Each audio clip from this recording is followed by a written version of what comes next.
আসসালামু আলাইকুম রহমতুল্লাহি ওবরকাতুহু। সম্মানিত দর্শক, বিএনপির চেয়ারপারসন জনাব তারেক রহমান সাহেবকে নিয়ে এই মুহূর্তে বাংলাদেশে যা কিছু হচ্ছে, পুরো প্রক্রিয়াটি বা যা কিছু আমরা দেখছি টেলিভিশনে এবং তার অফিসকে কেন্দ্র করে যা কিছু হচ্ছে, তা বিএনপি রাজনীতির জন্য অশনি সংকেত। জনাব তারেক রহমান সাহেবের জন্য আরও ভয়ানক বিপদ এবং বিপত্তির কারণ আমাদের গণতন্ত্রের জন্য এটি রীতিমতো একটি সুনামি বয়ে নিয়ে আসবে আগামী দিনগুলোতে। এবং সেটি কেন, কী কারণে, এই বিষয়গুলো নিয়ে আলোচনা করব। আপনারা লক্ষ্য করেছেন যে তারেক রহমান সাহেবের আগমন উপলক্ষে যে সংবর্ধনার আয়োজন করা হয়েছিল, এটি ছিল স্বাভাবিক, স্বতঃস্ফূর্ত এবং কাঙ্ক্ষিত। মানুষ আসবে, তাদের নেতাকে বরণ করে নেবেন, নেতা আবেগ আপ্লুত হবেন, মানে যা কিছু এক্সপেক্টেড ছিল প্রায় সব কিছুই ঘটেছে এবং এটা নিয়ে আমরা কেউ কোনো টুশব্দ করিনি। দ্বিতীয়ত হলো যে তার আগমনের পরে তার জন্মদাত্রী গর্ভধারিণী মায়ের মৃত্যু হয় এবং সেই মৃত্যু উপলক্ষকে বা সেই মৃত্যুকে কেন্দ্র করে যে শোক প্রকাশ, এটাও খুব স্বাভাবিক ছিল। আর সেখানে যে জানাজা হয়েছে, সে জানাজা যে উপস্থিতি, এটা হওয়া উচিত ছিল। এই কারণে যে বেগম জিয়া তার জীবনের যে স্বর্ণালী সময়, তিনি রাজনীতির জন্য তিনি সেটি আত্মত্যাগ করেছেন এবং এই রাজনীতির জন্য তিনি তার পরিবার, সুখ, শান্তি সব কিছু হারিয়েছেন। তৃতীয়ত, তার যারা রাজনৈতিক প্রতিপক্ষ, তারা মূলত তার প্রতি জুলুম করেছে, এতে কোনো সন্দেহ নেই।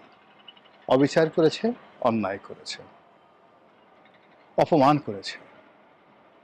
তো সেই অবস্থায় যখন এই প্রবীণা রাজনীতিবিদের মৃত্যু হলো, সঙ্গত কারণে মানুষের যে শোকের সাগর, সেই সাগরে ঢেউ এবং সুনামি শুরু হবে, এটাই স্বাভাবিক। এবং কৃতজ্ঞ বাঙালি জাতি বেগম জিয়ার মৃত্যুর পরে জানাজায় যেভাবে অংশগ্রহণ করেছে, এটি বাংলাদেশে কেবল নজিরবিহীন নয়,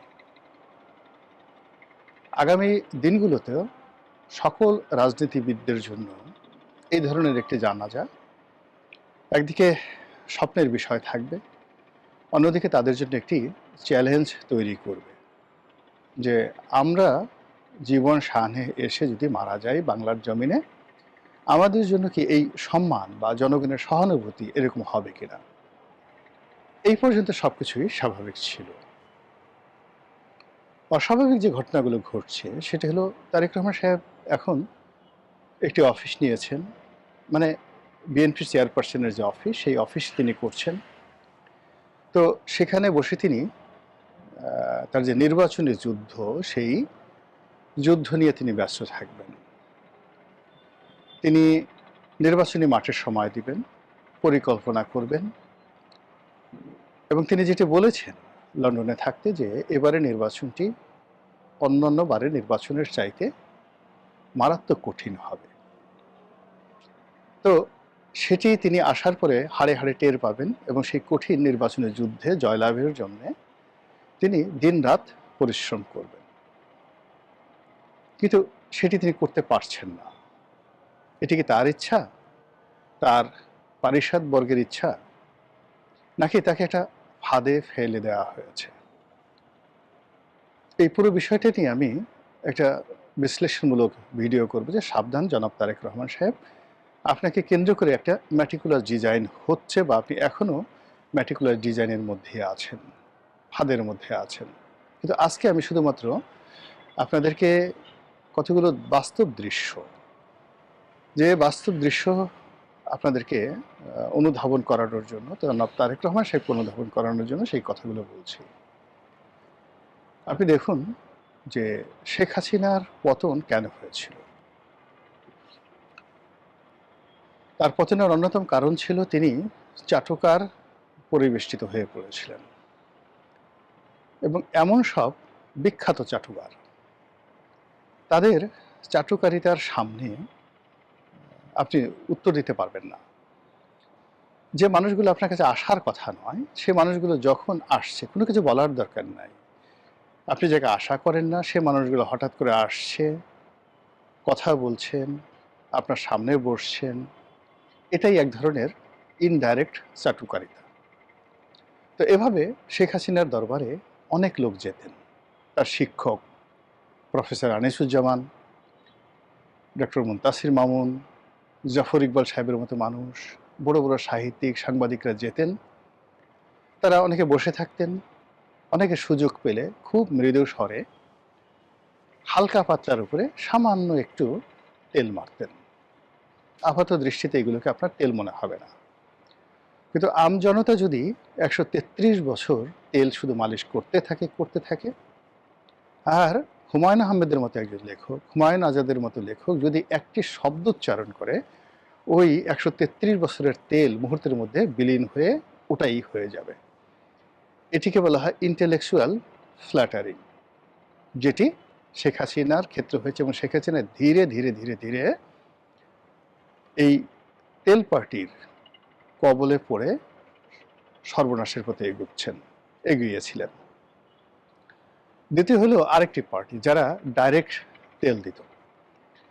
এরা সামরিক আমলা, বেসামরিক আমলা, বিচারপতি, উকিল, মুক্তার, ব্যবসায়ী, সাংবাদিক।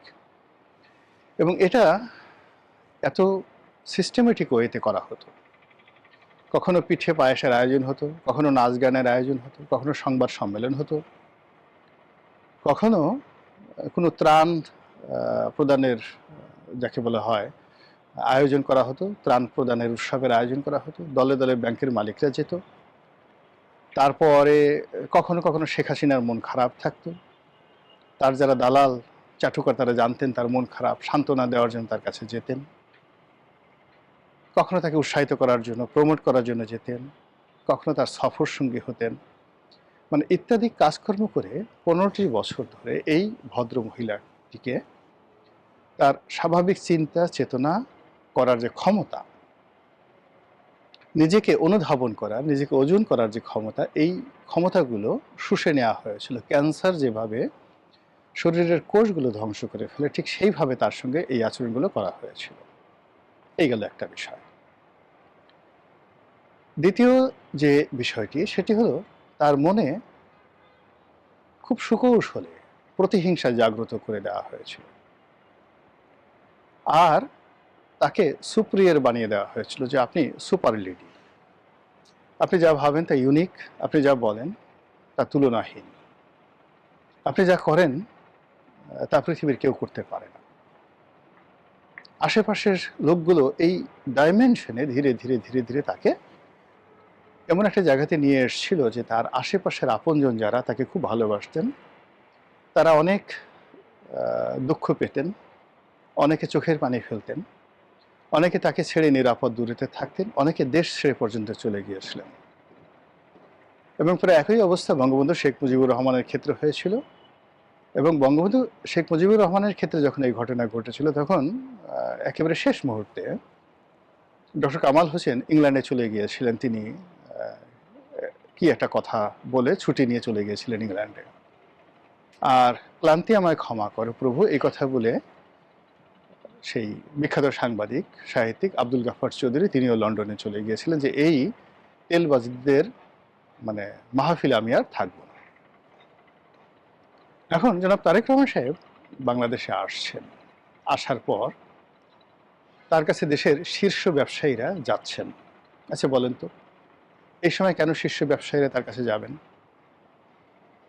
তাকে ধারণা দিচ্ছেন যে তিনি এখন দণ্ড এবং মুণ্ডের অধিকর্তা, এবং তাকে ধারণা দেওয়া হচ্ছে যে তিনি ভবিষ্যৎ প্রধানমন্ত্রী। তাকে ধারণা দেওয়া হচ্ছে যে আপনি অত্যন্ত প্রভাবশালী একটা প্যারালাল গভর্নমেন্টের মালিক। এখানে কোনো বিষয়ে সিদ্ধান্ত নেওয়ার ক্ষমতা সরকারের নাই, আর ২ দিন পরে আপনি প্রধানমন্ত্রী হবেন। এবং যে সকল লোক আসছে ওরা দলে দলে, আমি এখানে উনারা না বলে ওরা বললাম, এদের মধ্যে সম্মান দেওয়ার মতো, মর্যাদা দেওয়ার মতো একজন সিঙ্গেল লোক নেই। এরা শুধুমাত্র টাকা আর স্বার্থ ছাড়া কিচ্ছু এদের মাথায় নেই। ধড়িবাজি, ধান্দাবাজি করা, এবং এই ধড়িবাজি ধান্দাবাজি করে পুরো শেখ হাসিনার 15টি বছরে এরা শেখ হাসিনাকে রীতিমতো ফোকলা বানিয়ে ফেলেছে। তারপর এরা আবার দল বেঁধে ডক্টর ইউনূসকে ফোকলা বানানোর জন্য চেষ্টা করেছে। ডক্টর ইউনূস অনেকগুলো ভুল করেছেন, কিন্তু এই যে জগৎ শেঠদের কবলে তিনি পড়েননি। ফলে কি হলো, তার দরবারে পাত্তা পায়নি। এই গ্রুপটাই আবার এখন জনাব তারেক রহমান সাহেবের কাছে আসছেন। এ গেল এক। দ্বিতীয় যে গ্রুপটি শেখ হাসিনাকে খারাপ করেছে সেটা হলো সাংবাদিকদের একটা গ্রুপ। শেখ হাসিনার জমানাতে যারা সাংবাদিক ছিলেন তারা টেলিভিশন চ্যানেলগুলোর খুব নামকরা সাংবাদিক ছিলেন, অনেকে পত্রপত্রিকার সম্পাদক ছিলেন, খুব ভালো লিখতেন এবং তাদের অনেককে পছন্দ করতেন না, কিন্তু আপনি পছন্দ না করলেও তাদের কথা শুনতে হতো এবং তাদের লেখা পড়তে হতো, এই কোয়ালিটি ছিল। তো শেখ হাসিনার পতনের পরে এখন সাংবাদিকদের যে গ্রুপটি আছে, আমি বিশ্বাস করেন এদের কারোর লেখা কোনো পদ্য বা গদ্য আমি এখন পর্যন্ত পড়িনি। এরা শুধু নেহায়েত চাপাবাজ। এদের একমাত্র যোগ্যতা এরা বিএনপি করে, এদের দ্বিতীয় যোগ্যতা হলো এরা জামাতের এজেন্ট। এই লোকগুলো এখন পাদপীঠে আছে সব জায়গাতে। এদের মধ্যে যে 2-4 জন একেবারে ভালো লোক নেই তাকে তো বলা যাচ্ছে না, কিন্তু এই ভালো লোকগুলো এই বদমাইশদের দ্বারা তারা মানে যাকে বলা হয় নেতৃত্বের, সেই বদমাইশদের নেতৃত্বে এই ভালো লোকগুলো অনেক কিছু সহ্য করতে, কথাবার্তা বন্ধ রাখতে এবং এদের কথা মতো চলতে বাধ্য হচ্ছে। তো এই যে সাংবাদিক সমাজের প্রতিনিধি যারা মিডিয়াগুলো নিয়ন্ত্রণ করছে, কিন্তু এখন পর্যন্ত বিএনপি বা তারেক রহমান সাহেবের লাভ হবে, উপকার হবে এইরকম কোনো নিবন্ধ কোনো পত্রিকা ছাপা হয়েছে এবং মানুষজন পড়েছে এটা দেখা যায়নি। তারা আওয়ামী লীগ জমানাতে প্রেস ক্লাব, সাংবাদিক ইউনিয়ন নির্বাচন এবং রিপোর্টার্স ইউনিটিতে যতটুকু ছিল পেশাদারিত্ব, এটাকে একেবারে কুপিয়ে কুপিয়ে কুপিয়ে কুপিয়ে এটার পেশাদারিত্ব নষ্ট করে এখন এই জায়গাগুলোতে রীতিমতো দুর্গন্ধ ছড়াচ্ছে। মানুষের শরীরে যেভাবে পছন্দ ধরলে গ্যাংগ্রিন হয়ে যায়, তো এইরকম অনেক পেশাজীবী সংগঠন এই গত 6 মাসে বা গত 17 মাসে ধীরে ধীরে ধীরে ধীরে দুর্গন্ধময় হয়ে পড়েছে এবং তাদের কর্মকাণ্ডে দেশের মানুষ অতিষ্ঠ। এই লোকগুলো তারেক রহমান সাহেবের সাথে দেখা করার জন্য, তার চারিদিকে একটা বৃত্ত তৈরি করার জন্য যে লম্ফঝম্প করছে, এটা দ্বারা যদি তারেক রহমান সাহেব মোটামুটি আর দিন 15 বা মাসখানেক একটু কনভিন্স থাকেন, তাকে মাশাআল্লাহ আর কিচ্ছু করতে হবে না। নির্বাচন গোল্লায় যাবে, জয়লাভ করা গোল্লায় যাবে। আর ওই যে গুপ্ত শক্তিগুলো যে প্ল্যান করে তারেক রহমান সাহেবের আশেপাশে যে এজেন্টগুলো তারা পাঠিয়ে দিয়েছে, সেই এজেন্টরা তাকে কেল্লাফতে করে দেবে। শেখ হাসিনার পতনের পেছনে কত যে গুপ্ত সংগঠন ছিল, কত যে জামাতের লোক ছিল। শেখ হাসিনার জমানাতে বেশিরভাগ ক্যাবিনেট সেক্রেটারি সবাই জামাতের লোকজন ছিলেন। তো এই যে একটা অবস্থা, সেই অবস্থার মধ্যে তারেক রহমান সাহেব আলটিমেটলি পড়ে গেছেন। হিন্দু, বৌদ্ধ, খ্রিস্টান ঐক্য পরিষদ থেকে যে সমস্ত লোকজন যাচ্ছে, এরা সবাই শেখ হাসিনার লোক, এরা সবাই জামাতের লোক। এদের কারোর বিরুদ্ধে সততা, ন্যায়পরায়ণতার কোনো বা কমিউনিটি ফিলিংসের কোনো রেকর্ড নেই। তারেক রহমান সাহেবকে তারা ব্যস্ত রাখছে, যখন তার উচিত যেখানে নির্বাচনে সমস্যা হচ্ছে, নমিনেশনের সমস্যা হচ্ছে, ভোটের মাঠের সমস্যা হচ্ছে, আমলাতন্ত্রের সমস্যা হচ্ছে, দলবাজি হচ্ছে এবং অনেক ক্ষেত্রে দেখা যাচ্ছে যে বিএনপিপন্থী আমলারা বেশি আগ্রহ দেখাতে গিয়ে পুরো নির্বাচনের মাঠে একটা ভীতিকর অবস্থা তৈরি হচ্ছে। এই বিষয়গুলোতে উনি মনোযোগ না দিয়ে 25 তারিখ থেকে আজকের দিন পর্যন্ত প্রায় 12-13 দিন হয়ে গেল তাকে যারা এই ব্যস্ত রেখেছে, সেই ব্যস্ততার ফলে তার কোনো উপকার হবে না। আর ধড়িবাজ এবং ধান্দাবাজ যারা আছে তারা এই তার সঙ্গে দেখা করেছে এরকম একটা ছবি দেখিয়ে যতটা সর্বনাশ এই অল্প কয়েকদিনের মধ্যে করে ফেলবে, এটা যখন তারেক রহমান সাহেব